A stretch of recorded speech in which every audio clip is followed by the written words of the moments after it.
inferimos que tienen un efecto o se asocian a la enfermedad, que es parte de lo que les voy a decir. Dadas las discrepancias que ha habido a nivel internacional con los estudios que hemos hecho aquí, no solamente nosotros, por supuesto, otros institutos y otros investigadores, en el 2007 hicimos un análisis del genoma del mexicano mediante marcadores autosómicos de ancestría que nos permitió calificarlos de la siguiente manera. En la parte superior, que ven aquí, es el grupo nativos americanos, europeos y africanos.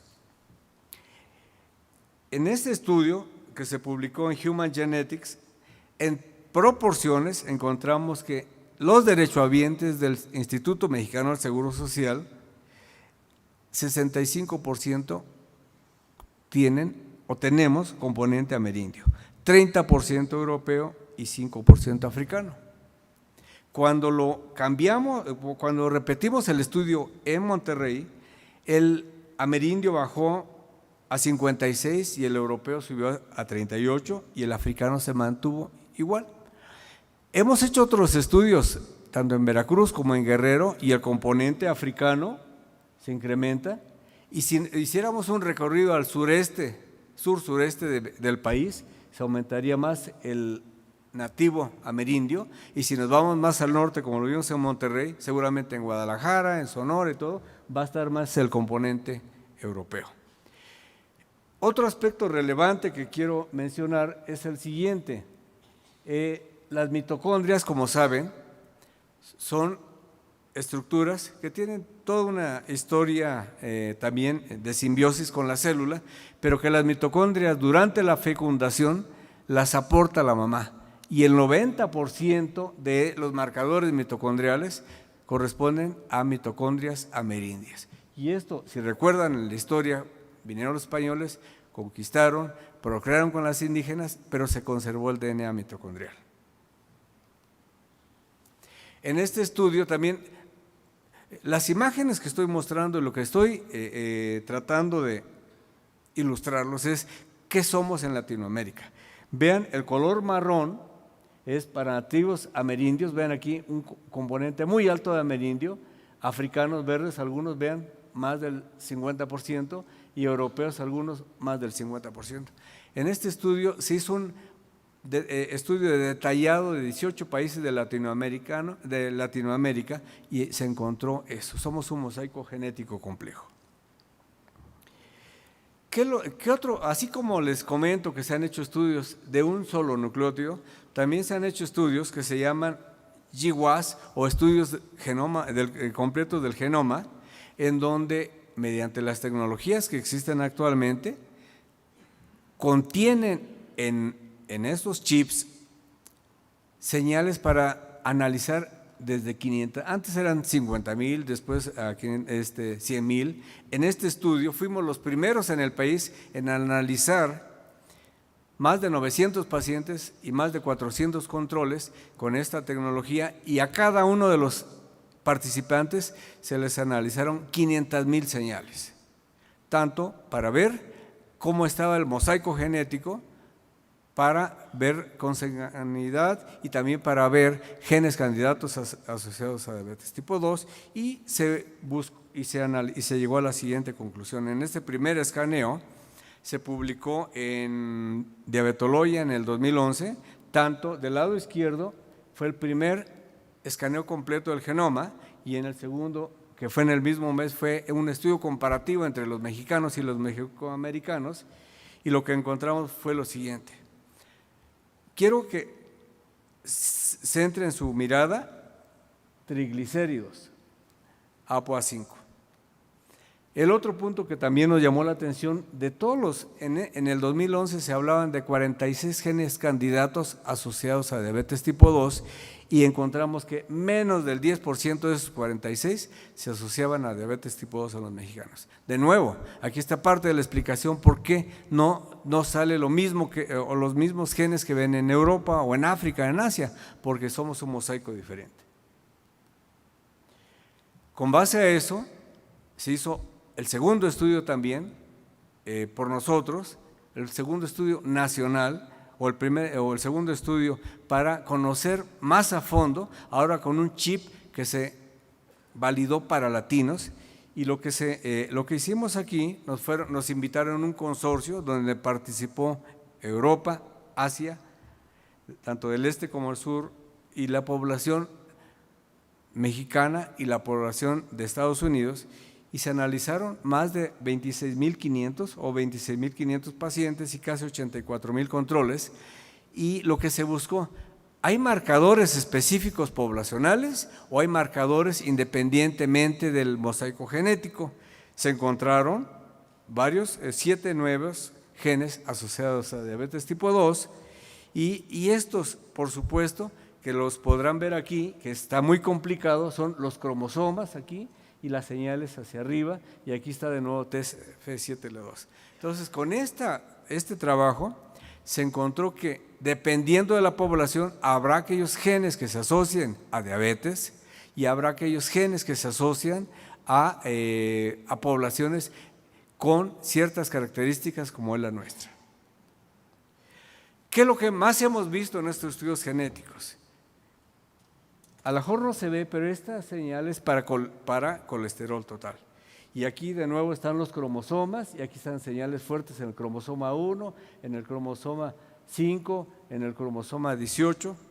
Entonces, hasta ahorita lo que hemos visto en la parte media es HDL, vean el cromosoma 16, y por supuesto el 7 y el 9, y en el extremo está LDL, también cromosoma 1, y lo que más fuerte hemos visto, asociación genética hacia lípidos.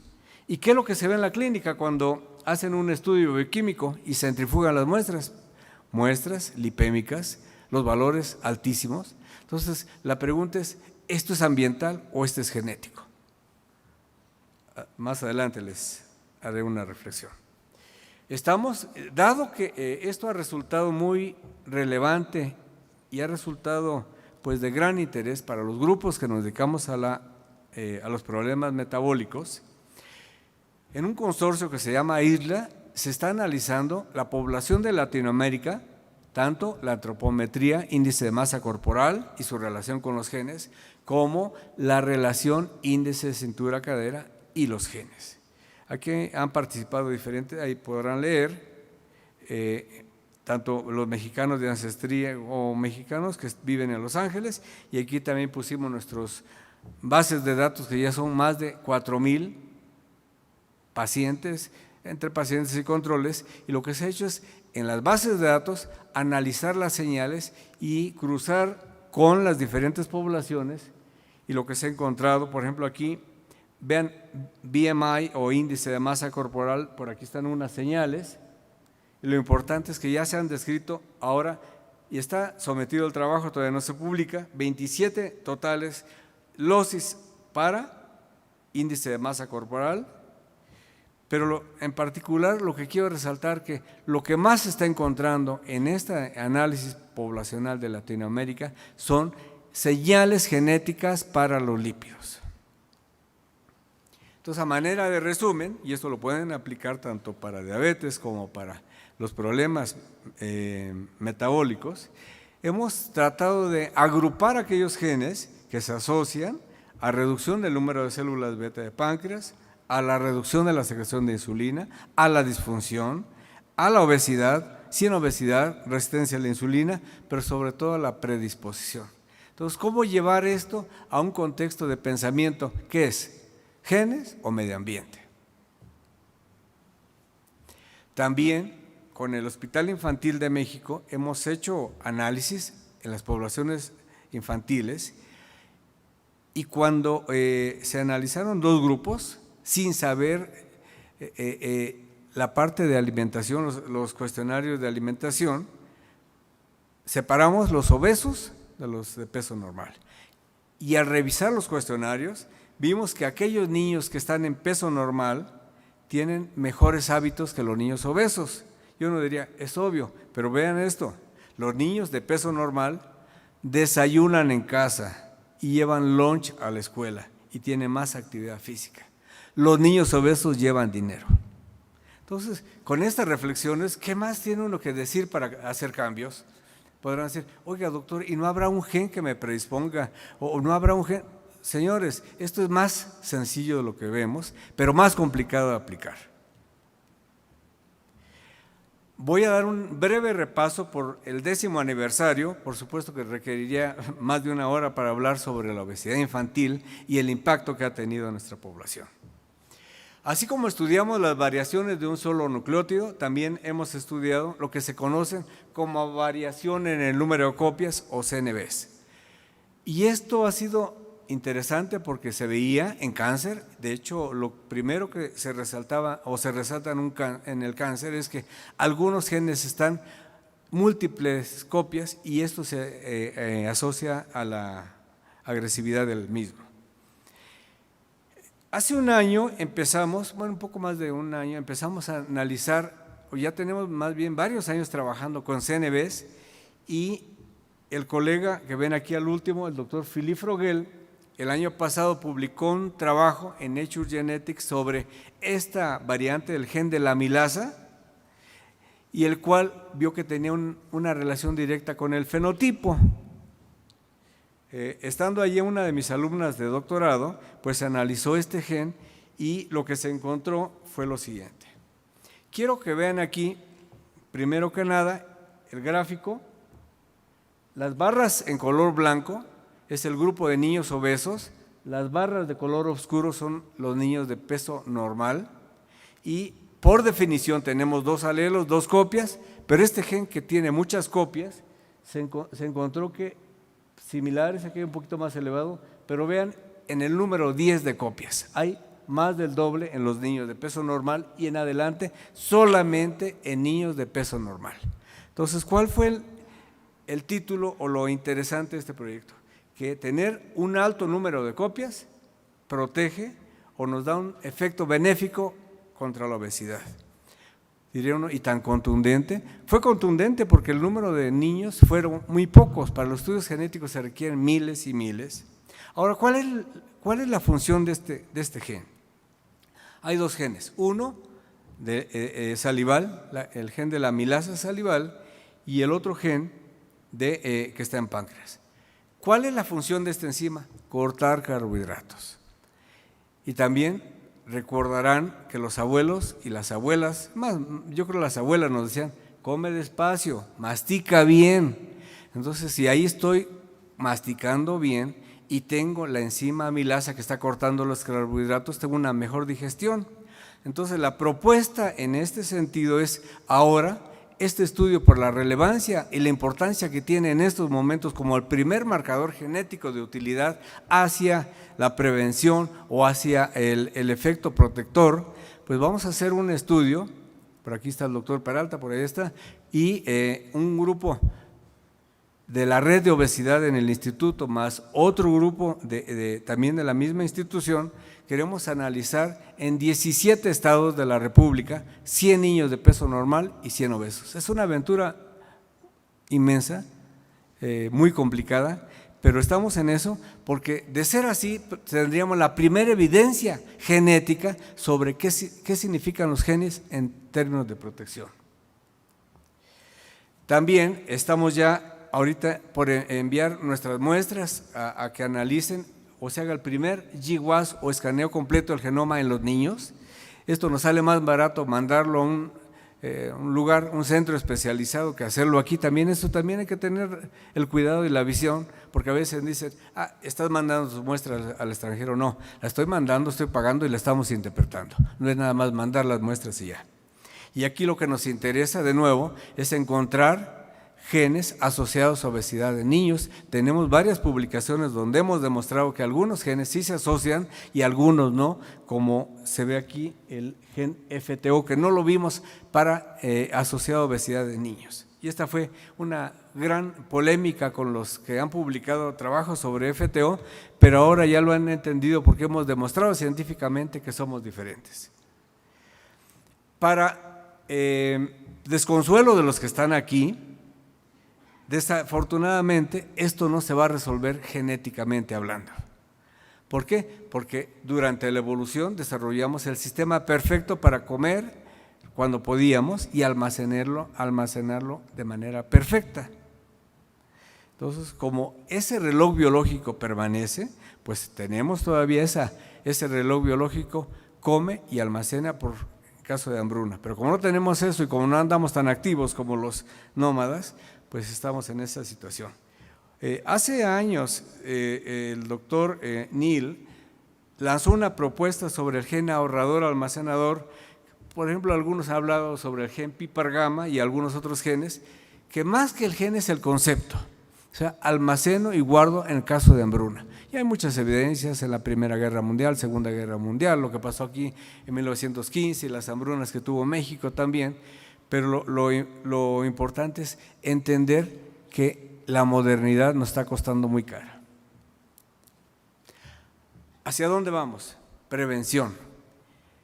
En términos económicos, es mucho más barato, resulta 21 veces más barato hacer estrategias de cambio que atender las complicaciones, porque lo más lamentable de las enfermedades metabólicas es que no se curan, se controlan, pero se van deteriorando y complicando. ¿Qué hemos hecho también? En la Academia Nacional de Medicina hace unos 3 años publicamos, y aquí verán la parte genética y epigenética de la obesidad, aquí están los nombres de los colaboradores, publicamos también las bases genéticas sobre la obesidad. También el año pasado publicamos uno sobre diabetes tipo 2 y hemos hecho recomendaciones. Aquí está el doctor Juan Rivera Don Marco, que ha sido uno de los pioneros en este campo, y el doctor Salinas, otro pionero en diabetes, y hemos sumado esfuerzos como académicos para llevar del conocimiento hacia políticas de salud. No es fácil y voy a hacer unas reflexiones más adelante. Entonces, ¿qué somos? Pues somos, esta diapositiva yo creo siempre la pondré hasta que nos salga otra diferente, publicada en Diabetes Care en el 2013 sobre el exposoma. ¿Qué somos? Somos el resultado de la herencia de nuestros padres, del medio ambiente que nos rodea y de lo que consumimos y cómo vivimos. Entonces, somos no es una maquinaria, sino somos un organismo perfectamente bien adaptado para el vivir, pero no hemos entendido qué es vivir y cómo comer. Entonces, estos genes se van a estar encendiendo y apagando. ¿Por qué? Porque lo que todavía no ha entrado en nuestro reloj biológico, la parte de obesidad. Y si hubiera entrado, tendríamos la limitación como lo tenemos hacia células cancerosas. Hay una autolimitación de crecimiento de los órganos y tejidos, y cuando esto rebasa, igual a cáncer. Pero en el caso de la obesidad, como les digo, no tiene llenadera. Los adipocitos siguen, crece y nadie los para. ¿Por qué? Porque no hay ese reloj biológico para esta parte. Entonces, aun cuando tenemos un sistema perfecto para entender lo que es la alimentación y la forma de vivir, no tenemos ese reloj biológico para que nos haga metabolizadores rápidos contra el alimento chatarra. ¿Cuál sería la otra reflexión? Como estamos cayendo en el engaño de tener una vida light mediante consumo de bebidas light y pasteles light y comida light, pues tampoco va por ahí. En la mañana seguramente les habló la doctora Ana Burguete, no sé si nos mencionó, pero ese trabajo que mencionó la doctora Ana Burguete se ha hecho con nuestros niños, con nuestros proyectos, hacer una colaboración entre ambos grupos, y ahí lo que hemos demostrado, primero, los niños ya no comen fibra; segundo, los niños ya tienen un cambio en la microbiota; tercero, los niños ya tienen síndrome metabólico. En fin, desde la niñez ya empezamos a tener los problemas. Entonces, ¿cómo llevar esto a una política de salud y cómo entender y cómo llevarme a la reflexión? ¿Son genes o no son genes? Podría darle la respuesta, pero sí los dejo en su cabeza y en su pensamiento, que hagan la reflexión y las acciones que hay que tomar hacia unas políticas de salud en la familia. No apuntar al que tiene sobrepeso o obesidad, es hacer cambios en la familia. ¿Qué somos? Pues somos un grupo muy grande, como verán aquí. Está en el lado izquierdo la Fundación IMSS, el profesor Kumate, las autoridades del instituto, colaboradores como el doctor Wacher, que con él vamos a empezar un proyecto muy interesante sobre diabetes tipo 2, una corte inmensa. también con prestaciones económicas y sociales hemos tenido un acercamiento excelente y ahí lo que veo que en el instituto y seguramente en su lugar de trabajo hay grupos trabajando hacia diferentes acciones, pero lo importante es sumar esas acciones para tener más impacto. Con el hospital infantil también hemos tenido mucho trabajo, con, les digo, salud pública, aquí está la doctora Burguete, el doctor Vicente, el grupo por acá, el doctor Valladares y un grupo ya muy grande, y a nivel internacional, con el Instituto Pasteur, el doctor Froguel, la doctora Melí Bonafont, con el doctor Parra llevamos 13 años trabajando, él es antropólogo, y con él ha sido muy enriquecedor entender la parte genética del mexicano a nivel de consorcios, con el doctor Mark McCarthy, con la doctora Nancy Cox de la Universidad de Chicago, con la Universidad de Suecia se va a hacer un estudio también, más bien Gutenberg en Suecia se va a hacer un estudio sobre la microbiota. Va a ser interesante encontrar eso, y también, como les mostré en el proyecto Isla, que estamos viendo para latinoamericanos, qué significa la antropometría. También con otro grupo del doctor, se me estaba olvidando, Galanter, sobre la presión arterial. Entonces, estamos inmersos en la ciencia, tenemos las evidencias, lo importante es que con estas evidencias se aplican acciones. No quieran en sus lugares de trabajo querer hacer todo el perfil inflamatorio para diagnosticar o decirle al paciente usted tiene prediabetes o síndrome metabólico. No, hay que llevar acciones. Usted tiene diabetes, tiene que controlarse. ¿Cómo? Con los 3 elementos: medicamento, alimentación sana, balanceada y actividad física. Si no integramos esto en un sistema de salud, estamos perdidos. Con esto concluyo mi plática y muchas gracias a todos los organizadores.